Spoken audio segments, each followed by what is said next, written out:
terme du premier tour de ces élections jumelées, législatives et locales, la moisson n'est pas très bonne pour l'opposition. Quel regard avez-vous? Très bonne question, question opportune et actuelle.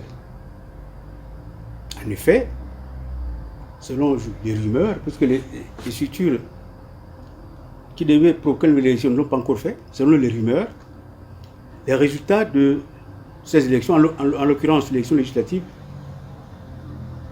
ont porté gagnant le parti au pouvoir, donc la majorité politique, qui ne change pas, mais qui reste constante depuis les premières élections après la conférence nationale, c'est-à-dire après le retour au multipartisme. Ces résultats, ceux d'aujourd'hui, après l'élection présidentielle de 2016, dont nous connaissons les conclusions et les suites dans la vie du pays. Ces résultats, dis-je, appellent de notre part quelques remarques et appellent à la réflexion. Les remarques et la réflexion, nous les faisons, nous, au MSP, en partant des principes qui nous ont conduits à accepter d'aller à ces élections. De l'espoir que nous avions que ces élections devaient permettre au pays de rejeter ou bien de se distancer du passé, du mauvais passé, et d'ouvrir au pays une nouvelle page de son histoire. C'est ce qui nous a fait participer à ces élections, quel qu'en soit le niveau de participation.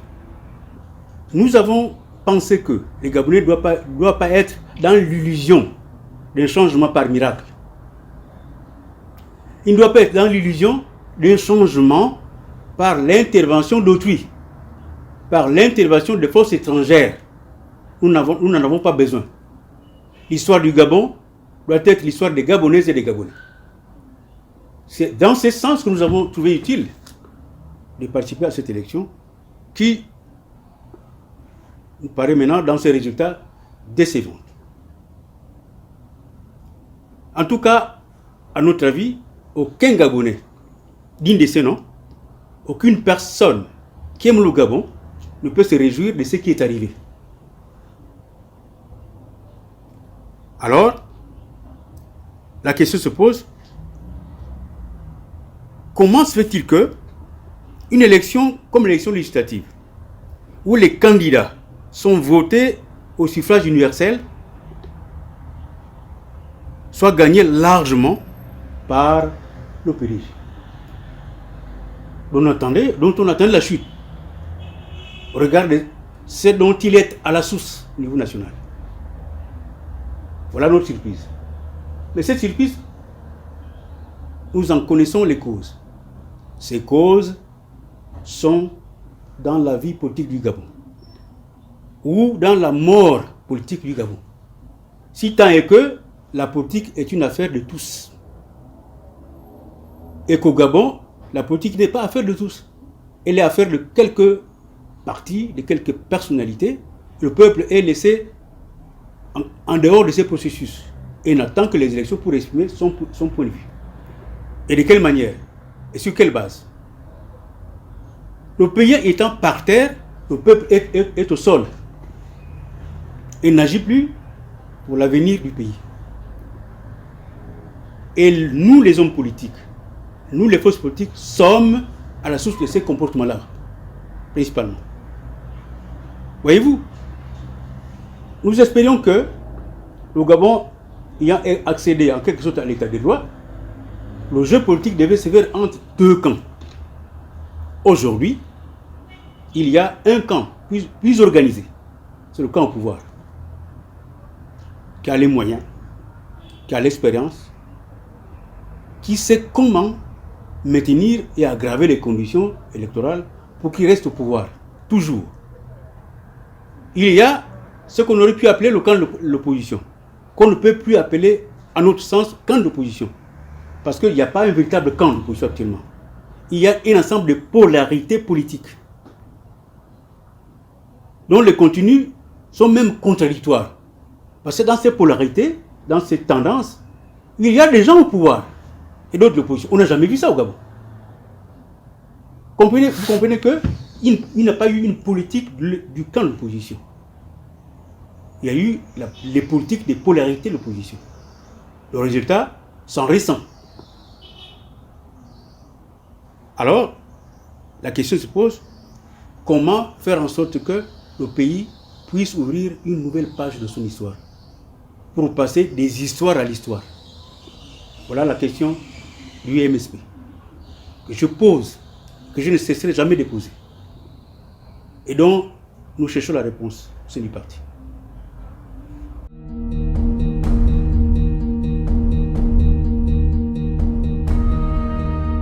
Cet échec de l'opposition ne consacre-t-il pas la mort de l'opposition?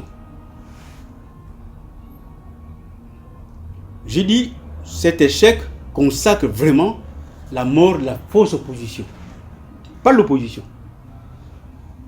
La fausse opposition est à la source de l'échec de l'opposition véritable, qui est d'abord et avant tout le peuple.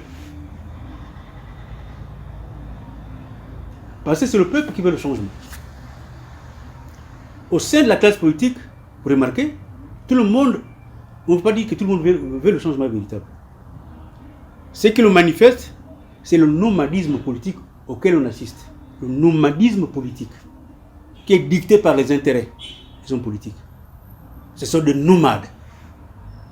Et ces nomades ne cherchent pas l'émancipation du peuple, mais les intérêts particuliers. Vous avez remarqué que quelques hommes politiques sont quelques mois dans l'opposition, quelques autres mois dans la majorité. Et le mouvement inverse existe. Est-ce que vous n'avez pas vu, vous n'avez pas constaté que quand il y a quelques mesures au sein du pouvoir qui semblaient viser la résolution des problèmes sociaux, j'ai suivi que dans les structures du pouvoir, on a, n'est-ce pas, rajeuni, enfin du moins, sanctionné la présence de certains pour libérer les possibilités de prendre en charge les questions sociales.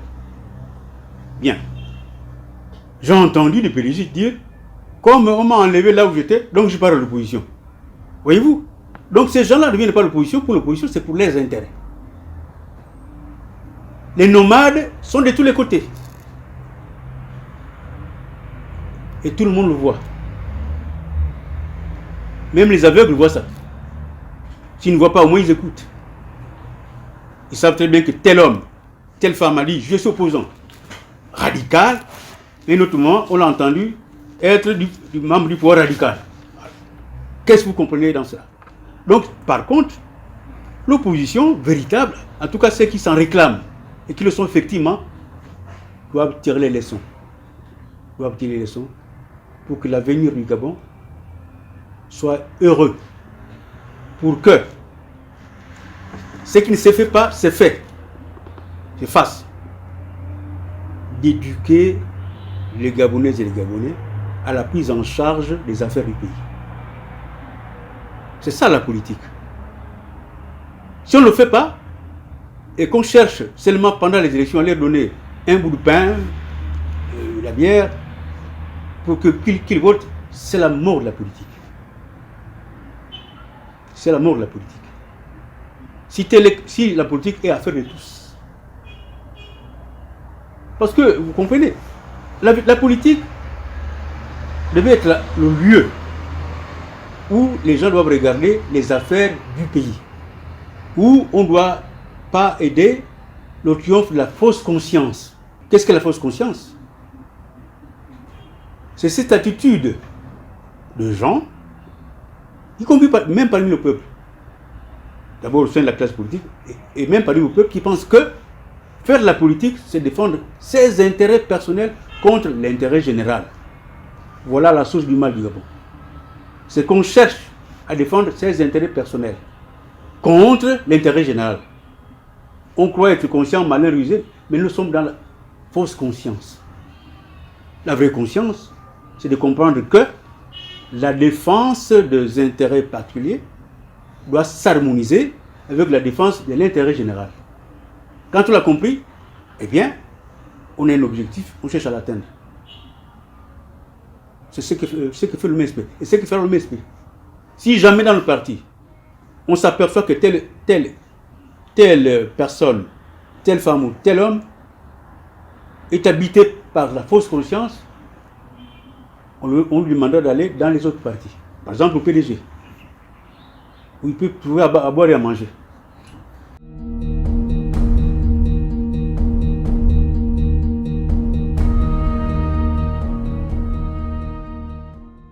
Après votre passage sur Gabon Première, certains journalistes ont affirmé que vous étiez ivre sur le plateau. Que répondez-vous? Moi, j'aurais souhaité d'abord qu'il juge le fond de ma pensée, avant de juger la forme.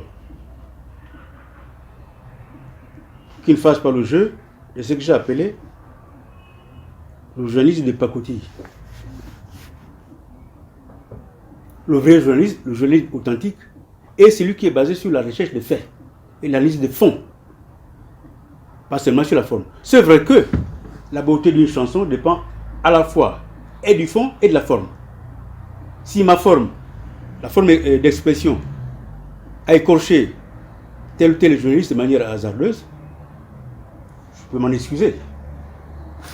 Mais le fond, je le maintiendrai même si on me vise un fusil. Même si on veut me viser, je dirais le Gabon est par terre, c'est une réalité incontestable.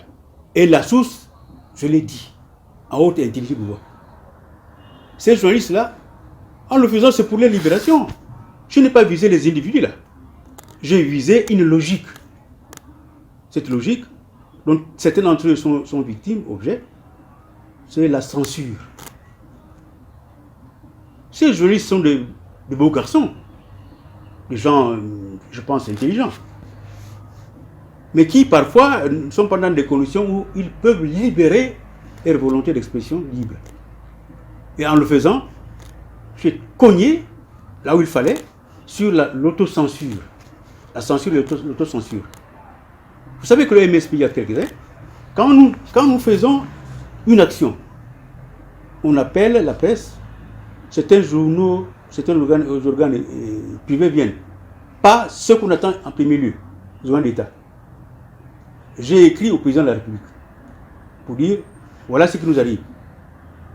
Si cela arrive, ça montre seulement que le Gabon n'est pas un pays démocratique. Et j'ai fait ampliation à toutes les autorités du pays. La lettre existe, je peux la publier. La Cour constitutionnelle, le Sénat, l'Assemblée nationale, ont été ampliataires de cette lettre adressée au président de la République pour attirer son attention sur la nécessité que soit libérée l'expression libre. Il faut peut-être que je publie cette lettre à l'attention des Gabonais et des Gabonais.